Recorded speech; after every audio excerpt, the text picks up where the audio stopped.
Why are you lying? Anna Mary went outside alone for supper. Through the open kitchen, she could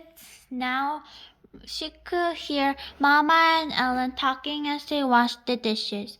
Christy, she knew, was busy on the floor playing with the old doll she had found upstairs, the doll that had been Mama's once, long ago. The kitten had fled when she tried to dress it and disappeared.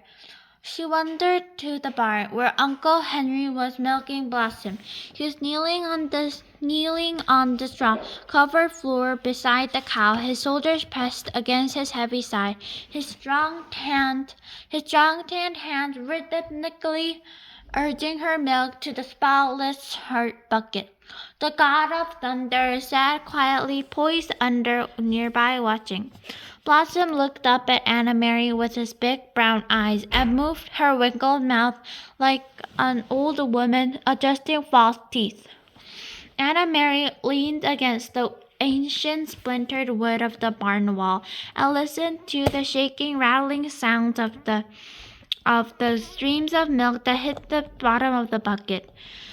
Uncle Henry glanced over at her and smiled while without pausing the rhythm of milking. He did not say anything. Through the barn window, the pickled light of sunset fell in irregular shapes across the stacked hay. Flecks of dust and straw floated there in the light. Uncle Henrik, and Mary said suddenly, "You were lying to me, you and Mama both." His strong hands continued deftly pressing like a pulse against the cow. The steady stream of milk still came. He looked at her again, his deep blue eyes. "You are angry," he said. "Yes, Mama has never lied to me before. Never. But I know that there's no great Aunt Bertie. Never once. In all the stories I've heard, in all the old pictures I've seen, there's no great Aunt Bertie." Uncle Henrik sighed. Blossom looked back at him. "Almost done," he said. "Indeed." The streams of milk lessened and slowed. He tugged at the cow gently but firmly, pulling down the last stream of milk. The bucket was half full, frothy on the top. Finally he set it aside and washed the cows under with the clean damp cloth. Then he lifted the bucket to the shelf and covered it. He rubbed the cow's neck affectionately. At last he turned to Aunt Mary and wiped his own hands on the cloth. "How brave are you, little Aunt Mary?" he said suddenly. She was startled and dismayed. It was a question she did not want to be asked. "Not very," she said, confessed, looking at the floor of the barn. Tall Uncle Henrik knelt before her so that his face was level with hers. Behind him, Blossom lowered her head, grasped a mouthful of hay in her mouth, and drew it with her tongue. The kitten cocked its head, waiting, still hoping for spilled milk. "I think this is not true," Uncle Henrik said. "I think you are like your Mama, and like your Papa, and like me, frightened but determined. And if the time came to be brave, I am sure you would be very, very brave. But," he added, it's much easier to be brave. You do not know everything, and your Mama does know not everything. Neither do I. So know only that we need to know." "Do you understand what I'm saying?" he said, locking his eyes with me. Aunt Mary frowned. She wasn't sure.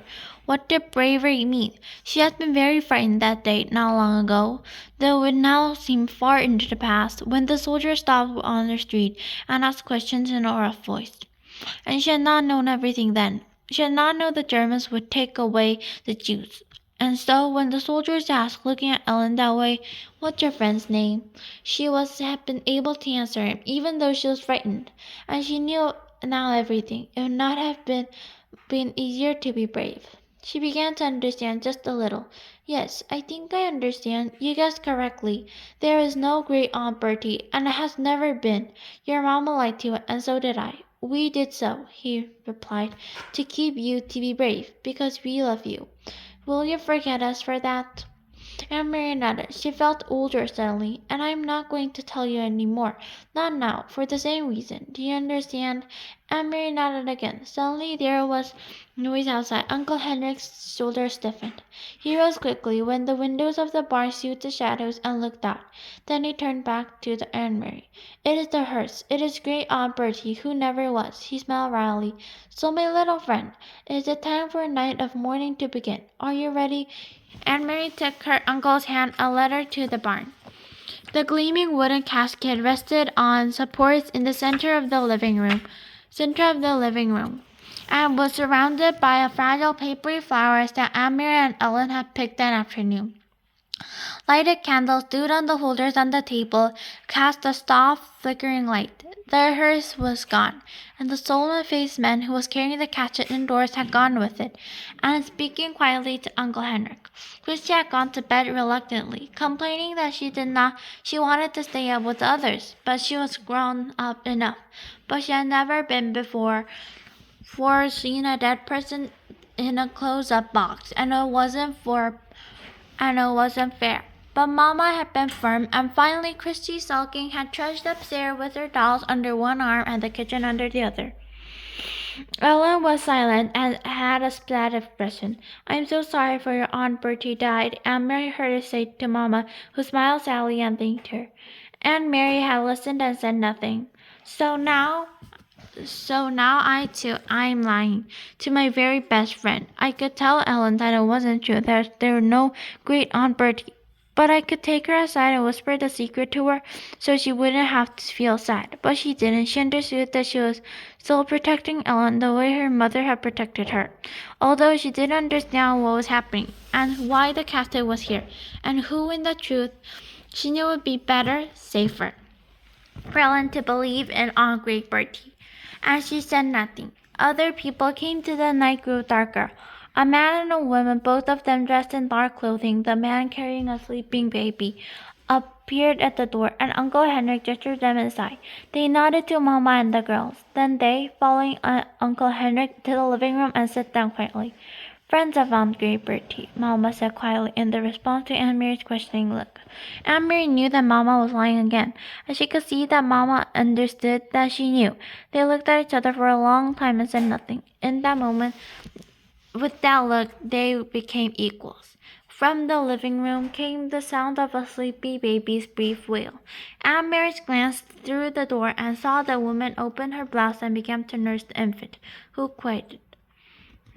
Another man arrived, an old man, bearded. Quietly he went to the living room and sat down, saying nothing to others, who only glanced at him. And the young woman lifted her baby's blanket, covering his face and her own breast. The old man bent his head forward and closed his eyes, as if he were praying. His mouth moved silently, forming the words that no one could hear. Aunt Mary stood in the doorway, watching the mourners as they sat in the candlelit room. Then she turned back to the kitchen, and began to help Mama as they prepared the food. In Copenhagen, she remembered, when Lucy died, friends had come to their apartment every evening. All of them had brought food so that Mom wouldn't need to cook. Why hadn't these people brought food? Why didn't they talk? In Copenhagen, even though the talk were sad, people had spoken softly to one another, and Mama and Papa. They had talked about Lucy, remembering happy times. Then, about it, as she sliced cheese in the kitchen, Aunt Mary realized that these people were nothing to talk about. They couldn't speak of happier times with Great Aunt Bertie when they had never been with Great Aunt Bertie at all. Uncle Henry came to the kitchen. He glanced at his watch and said, "I should go to the boat." He looked worried. He blew out his candle so that there was no one light at all, and opened the door. He stared beyond the garnered apple in the darkness. "Good. Here they come," he said in a low, relieved voice. "Ellen, come with me." Ellen looked questioningly. "Go with Henrik," she said. Aunt Mary watched, still holding the wedge of her firm cheese in her hand, and Ellen followed Uncle Henrik into the yard. She could hear a sharp, low cry from Ellen and sounds of voices speaking to him. In a moment, Uncle Henrik returned. Behind him was Peter Nelson. Tonight, Peter was first to Mama and hugged her. Then he hugged Aunt Mary and kissed her on the cheek, but he said nothing. There was no playfulness or affection tonight, just a sense of urgency to worry. He went immediately to the living room, looked around, and nodded to the silent people there. Ellen was still aside. In the moment the door opened, she returned, held slightly like a little girl, her bare legs dangling against her father's chest. Her mother was beside him.